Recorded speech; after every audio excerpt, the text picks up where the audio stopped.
am Professor Ezechi. I'm a Director of Research at the Clinical Sciences Department of Nigeria Institute of Medical Research. I'm also a consultant obstetrician gynecologist.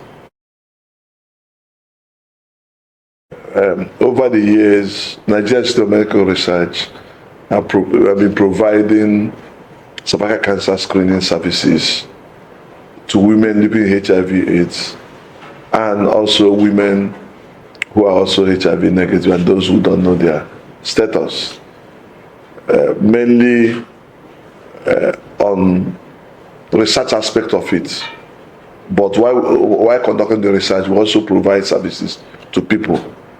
But this year, we received 2 NIH, National Institute of USA, funding to expand the cervical cancer screening. One is called ACCESS-HPV program, and second one is called CHASE project. We'll be conducting that not only in Lagos and Ogun State that have been our focus, but we'll be expanding it to the 36 states of the Federation so that more women and young girls will have access to this program. We know that cervical cancer is a leading cause of death among women. It's actually second only to breast cancer in terms of cancers that afflict our women. Every day, 28 new cases of cervical cancer are diagnosed and 22 deaths occur due to cervical cancer. Of course, it's obvious that a disease that causes 22 deaths every day will tell you how common that is. Imagine if a plane carrying 22 people just crashed in one day in Nigeria. You show the whole news, everybody will be shouting. Well, this is women, 22 people dying in a day. That tells you that it's something that the country should take serious about, and it means that it's something that we must prevent. And the beauty about all this is that cervical cancer can be prevented and completely through vaccination of young girls and screening of women, and can also be treated if identified very early. So if you focus, or we want to join the other Committee of Nations to eliminate cervical cancer by 2030, what it means that we should do what WHO said each country should do. And that means that 90% of the girls should be vaccinated. Girls between the ages of 9 to 15 years should be vaccinated. And 70% of the girls, of the women, should be treated if they are diagnosed as to having cervical cancer. So you could see that this is what is doable, is low cost, prevention is cheaper, not only better but also cheaper than treatment. But what happens now that most of the women will present very late, stage 3 and stage 4 stage of cervical cancer, when you cannot achieve total cure, but you are now trying to manage and what we call tertiary prevention. So what this grant is going to focus on is prevention, prevention, prevention. And those few that are unfortunate to have the disease, will also treat them. Thank you. But let me emphasize again, I mentioned that it's common, it's second only to breast cancer. And every day, by end of today, 28 new cases of cervical cancer will be diagnosed. And by end of today, 22 women will have died from cervical cancer. That tells you that's very common. And the awareness over the years have improved, but it's still not where we want it to be. And even uptake, even when the awareness is there, the uptake of these screening services are not very suboptimal. And some of the issues ranges from cultural practices, poor health seeking behavior, of Nigerian religious beliefs and practices where everybody says it's not my portion. Everybody wants good things. Nobody wants to have an illness. People don't want, even when you tell people you screen them and they're positive, they still reject it. And again, people don't want to invest on their health. Everybody is spending money, want to spend money for Christmas, for Ilea, for Easter, want to save money. But nobody wants to save money for health. Again, everybody is saving money for ACCESS-HPV. Every weekend we are saving money for ACCESS-HPV. But just tell them to screen or vaccinate is 1,000 naira and everybody is shouting that it's too much. The other reason why the uptake is also low is because of the costs. Presently now, cervical cancer, human papillomavirus vaccination is not within the national program and is not readily available. So for people who want to vaccinate their young their daughters who are between the ages of 9 to 15, what it means is that you have to purchase that out of pocket, and they are not that cheap to the average Nigerian. So these are some of the reasons why the uptake of cervical cancer is low. So but what we are going to do with these two projects, we are going to improve the access, but you know that will not be enough. One single project will not be able to solve all the problem, but that will also contribute to improving access to women and children. Yeah. The major constraint, I say, is low awareness,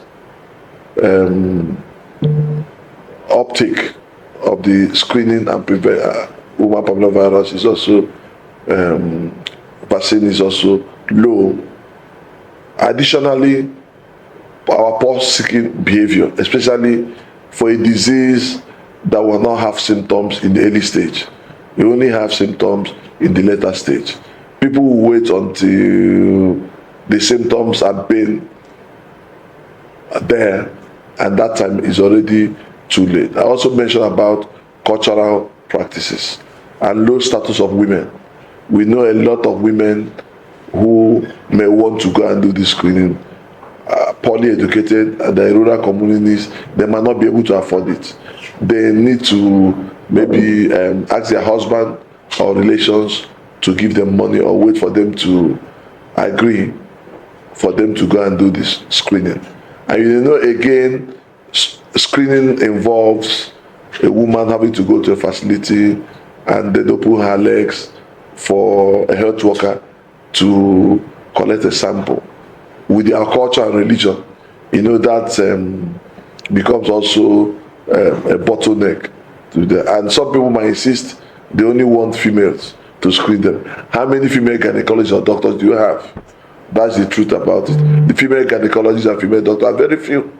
And so what it means is that if the person wants to go to a facility where there's a man, you have to see the consent of the husband or the spouse to be able to do that. And a lot of men will say no. And but luckily now we have what we call self-testing.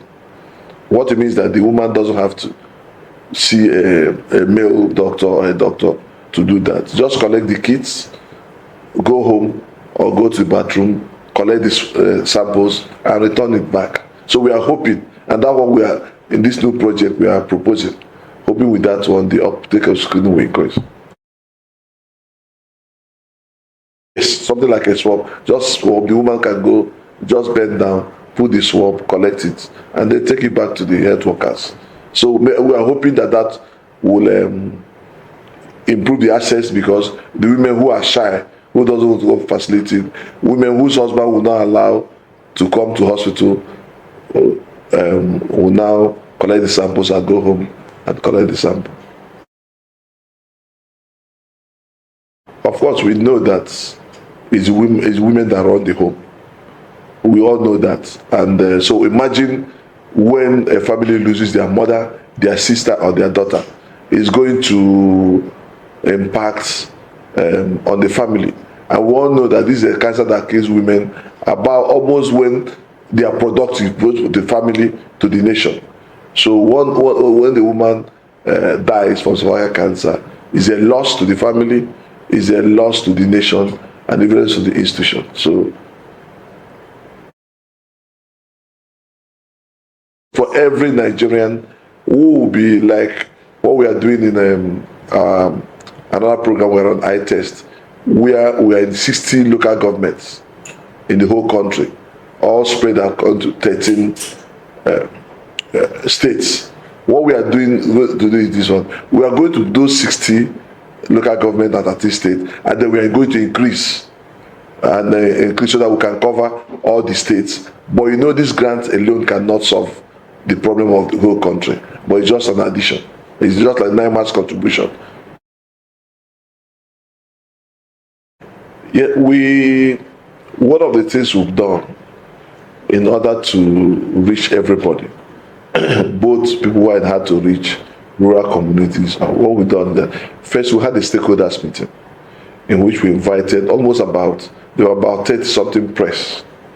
We are hoping that the press, we personally might not be able to get to those places, but we are hoping that through our engagement with the press, we'll be able to reach every part of the country. And from information we are receiving now, it's obvious that that information is going around. We're also using social media, using all these social media to reach as much. We know that even those hard to reach area, they have cell phone now. So we are using that to reach as much as we can. But we know that this single project will not be able to reach everybody. Yes, the human papilloma vaccine, HPV vaccine, is available. You have the bivalent, you have the quadrivalent and monovalent, and the addresses, they are targeted against the two types of HPV that causes 70% of the viruses. There are some other that covers much more than that. They are readily available, but they are not within the national program. They are not yet in the part of the national immunization program, but the government is trying to do that. That was planned in the last quarter of 2020, but with the COVID, hopefully by the end of this year, that will be available in the national program. But it's available in the private sector now, in the country. Mothers can, it's like an investment any parent can make on their daughter, 9 to 15 years of age. Yes, as we are creating the awareness, we are screening, and those ones who are identified to have early forms, we will treat. It's the Apex Medical Research Institute in the country, and our mandate is to conduct research into these of public health importance, and cervical cancer is one of them. And who do you need to conduct the research in cervical cancer?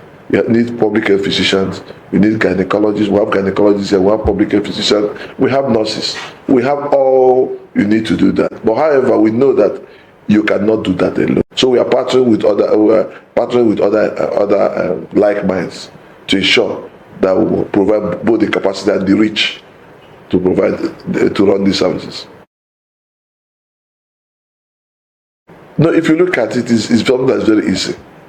If you vaccinate all our young girls, what it means that in the next 10, 20 years, nobody will be talking about cervical cancer.